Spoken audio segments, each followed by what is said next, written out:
Joe Budden is notorious for copywriting when you react to Joe Budden's content, right? But I don't care. You know who else copyrights? Vice, Vlad, Joe Budden, all of it. But you know exactly what we're going to do? We're going to play it and react to it specifically, all right? So Joe Budden is the hot topic right now. And the hot topic specifically is how he called Michael B. Jordan corny. Let me say it one more time. I put Joe Budden and Charlamagne the God, and I'm going to be reading Super Chat shortly. Thank you, Mike Dub. I'm definitely going to read that. I put Joe Budden, Charlamagne the God, and a few other people all in the same boat of quite possibly the corniest dudes when it comes to the things that they stand for within the community. I think that they are phenomenal as podcasters. I think that they are great business people. I absolutely, positively respect their hustle and their grind. But when it comes to people that you grew up with and people that you would consider corny or lame, I would put Joe Budden right at the top of the totem pole, right along with Charlamagne the God and so many other people that we celebrate as some of the corniest people in the community. But Joe Budden had a hot take on Michael B. Jordan about this whole corny situation. And I want to share that with you guys. I want to share with you exactly what Joe Budden said. Thank you, How To Man, and thank you, Stebby J, for supporting the channel. I'm absolutely going to read y'all super chats because I appreciate you guys supporting the platform right after we go into this. So I'm going to play what Joe Budden said. And I'm going to play it from the original video. I don't really care if he wants to copyright it or whatever like that. We'll deal with it. I got good people on my team. I got lawyers. We handle that behind the scenes and we deal with it accordingly. And so that's one of the reasons why I'm very, very thankful for you guys for supporting the platform, because often at times a lot of these videos don't get monetized, but we still want to have the conversation and then we don't want to dilute it. All right. So I'm going to go ahead and scrub through where I think that it is, where somebody told me where the timestamp is, and I want to hear it straight from the horse's mouth, and then we're going to break it down. So make sure you hit a like for the YouTube algorithm, subscribe to the channel, and turn on your notifications. Ooh, what color is that? Is that orange? Yes, sir. Is that orange? Yes. Okay, Rita. She said Rita is looking real Miami out here. Come here. You putting on all of your chains and stuff like that.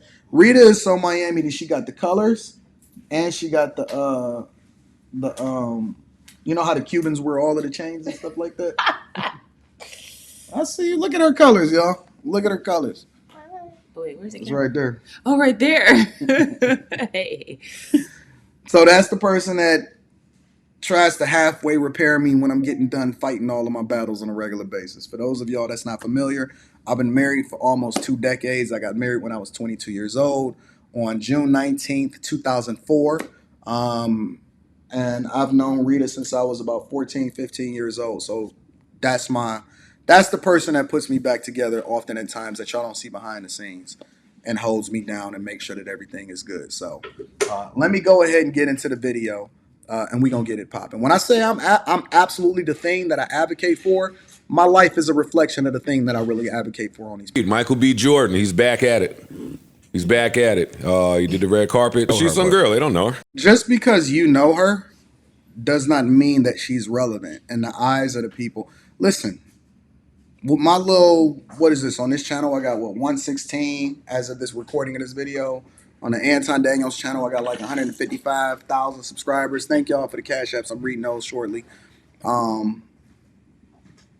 It's a lot of people that's saying Anton is not relevant when you then compare him to a Joe Budden or Charlamagne the God.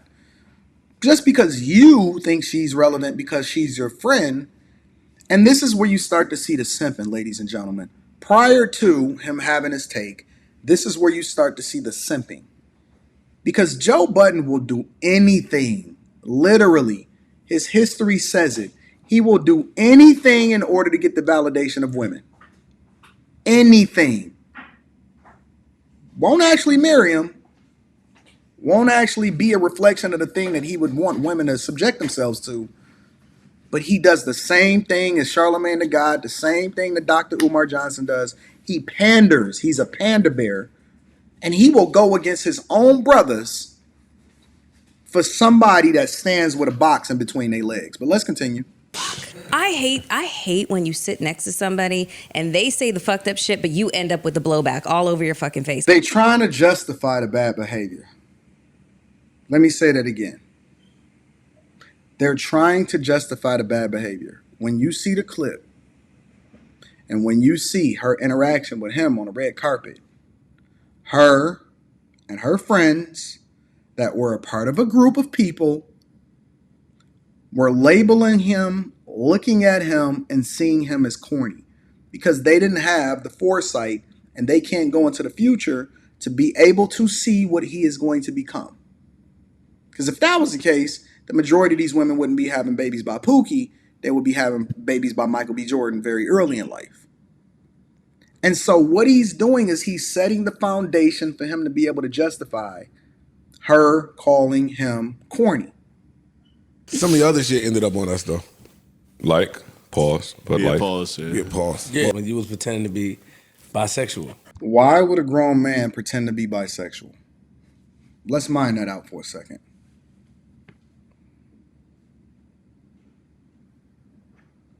I mean, I'm assuming it's just the ultimate level of trolling.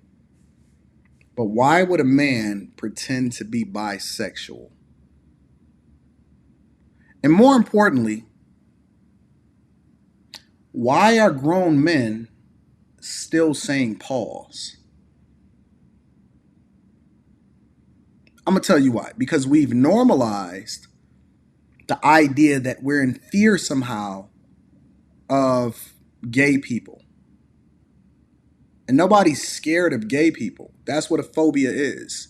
It's a fear. Nobody is scared of it. And I don't feel the need to be able to say pause because I feel like they should be saying pause because they the ones that's stealing what it is that we've normalized or what's supposed to be normal in the first place. You stole a whole rainbow. I can't wear a color. I can't wear two colors in tandem without then somebody having to question whether or not I'm on the other side of the rainbow. You stole the rainbow. The pause should be on y'all. I wish it was true so I could let these niggas that be in my DM know that I would never with y'all. That's real suspect.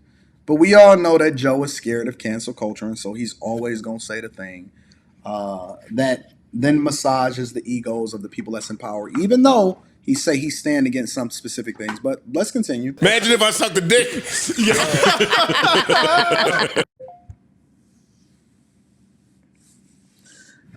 Do you see how these small little things get thrown in there in order to be able to lower your guard or lower your standard for what you believe is right? And so they just continue to throw little tidbits and say, oh, that was just a joke.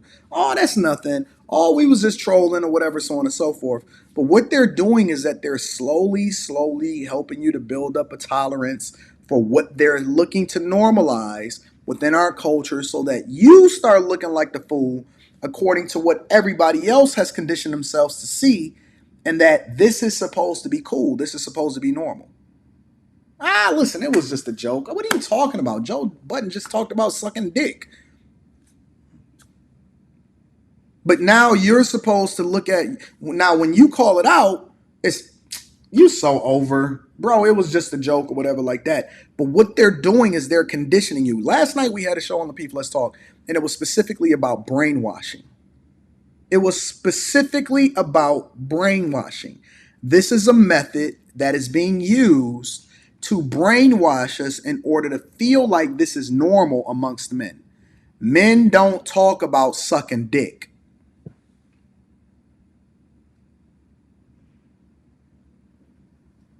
Where's the line? We ain't even got to the Michael Jordan really corny part. Men don't joke about sucking dick. He was puny. He was scrawny. I'm sorry. This is what he was. This even before that. No. Yeah. And usually people in high school are small. He was playing a role. If a dude go and lose weight or gain a bunch of weight for a role, we don't associate the character that they then become in playing that particular series. As a matter of fact, I think that Michael B. Jordan should be heralded for the role that he played in The Wire, which just so happens to be the greatest series of all time, slightly ahead of Breaking Bad. It's The Wire, and then it's Breaking Bad. We can argue about that. We can argue about that on Fight Club. But the fact of the matter is, he looked like a normal high school teenager, which is exactly what the role was that he was playing on The Wire. How do you think he got the role in The Wire? Fruitville Station. Creed 3. How do you think he got the role in the first place? I hate the fact that the black community, specifically in our culture, try to down somebody for trying to do something good. Now, if you listen to Joe and you listen to overwhelming majority of the people that's on this panel, they don't have nothing bad to say about the dude that was selling dope in the community. They don't have nothing to say about beef. What's beef? They don't have nothing to say about that. Beef is when you make your enemies go to sleep. Beef is when you roll no less than 30 deep. Beef is when I see you, guaranteed to be an ICU. I done smoked with the best of them, shot at the rest of them. Was about 100 or more, maybe less of them. They don't have nothing to say about the things that's the worst for our community. But when a person is actually trying to do something good, it's labeled as corny. And that's why you are a single woman sitting on a panel with Joe Budden talking about Michael B. Jordan. He wouldn't even look your way, Melissa Ford. He wouldn't even blink towards you. Wouldn't even think to look at you in a way that is wife material. It's very difficult for a person to talk about a high school because they dropped out of high school. But then again, let me guess, that's the cool thing because that's what we do. I'm too cool for school. I'm jumping out of high school. Everything that's being communicated right now is showing you how corny the people that is calling the person that's not corny, which happens to be Michael B. Jordan, is not corny, and they really are the corny ones. We should have been laughing and clowning the dudes that dropped out of high school in order to shame them to get back in school. We should have been laughing and clowning the people. Yo, we should be laughing and pointing out the window when we see dudes that's trying to get into the drug game so that we can shame them into being back what they supposed to be. If y'all was sitting there clowning that girl that wound up being a busto and letting every single dude in the school hit, if you was clowning her and calling her a hoe before she became a hoe, she might not have been a hoe. Bring shaming back. Bring shaming back. Bring shaming back. And while you're the antithesis of Michael fucking Jordan, you know what I mean? She's still doing it. She's still trying to clown him and saying that you the antithesis of Michael Jordan. Him and Jonathan Majors is literally the most famous fucking faces in Hollywood as far as black actors today. He's actually a reflection of what Michael Jordan is doing, and that he going 3-peat with Creed 3 in the movie theaters right now. Michael B. Jordan ain't missed on a film. He ain't missed. The same way that Michael Jordan went 6-0 in the NBA Finals, that's what you see Michael B. Jordan and now Jonathan Majors is doing over there in Hollywood. And instead of us celebrating them, instead of us highlighting, now it doesn't mean that we can't hold him accountable because he still should not be messing with hoes. That's for the streets and trying to wipe them up. Completely different conversation. Instead of us celebrating the accomplishments of great black men, which often at times get overlooked in order to make sure that we got black girl magic, we still got a modern woman sitting up on here hating on Michael B. Jordan, who none of them could ever touch. Can't even hold his shoestrings. But let's continue. Let's see the hot take that Joe Budden wants to make when it comes to Michael B. Jordan. Let's see it. Stop the hate. Take that shit off your skin, man. Not hating. What did you have to do? I'm just acknowledging. No, call her out. What did you have to do? Because it's a strong possibility. Not saying that it's true, but it's a strong possibility that Melissa Ford was busting it open in order to open some doors for her to even wind up eventually in a space where she's sitting on somebody else's podcast having a conversation about a dude that was walking around with headshots because he knew what he wanted to do and he went after it with everything that he had, even at an early age. See, call her out. Call her out. See, I think that's corny. Using your body to get what you want, girl, like Diamond from the Players Club. Who was rocking with Melissa Ford because she had brains? Michael B. Jordan, that nigga, I stand with him. Go ahead, Joe. Shout out to Queen's Flip. Shout out to the only person that got some logic and some balls on the panel, and I'm not going to say pause. Shout out to the only person that got some balls on it, because we know Joe Budden would never stand up to a woman like that. We know Joe Budden would never in a million years, in 1,000 lifetimes, hold a woman accountable for speaking on a black man and saying that he corny. So thank God, because this is the part of the podcast that should have went viral. Not what Joe was saying, but the fact that Queen's Flip absolutely stood 10 toes down and said, you know what? Stop the cap. You're going 90 into 40. You don't really want to do that because you're not built to even be talking about Michael B. Jordan like that right now. But thank you for your contribution to the conversation. Go ahead, Joe. It's time for you to go ahead and embarrass yourself.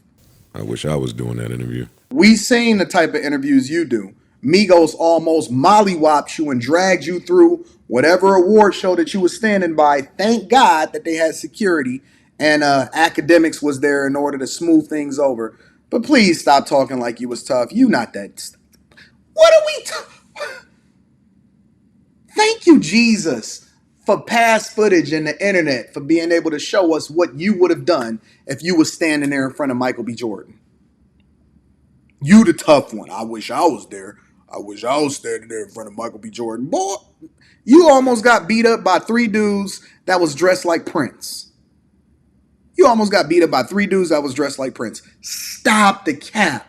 A fully automatic zest. No, that's not what he said. He was like, yeah, I remember. Corny, right? That's exact. He talked to her the same way that he was talking to Jonathan Majors and Creed. The same way that he was talking to Jonathan Majors and Creed, he addressed that chick, L'Oreal. No, corny, right? Yeah, I remember. And then you know what the great thing was about Michael B. Jordan is that he held his composure. He still stood on his square and he didn't embarrass her. He could have did way more. He could have made her famous. But he stood his composure because he's a professional.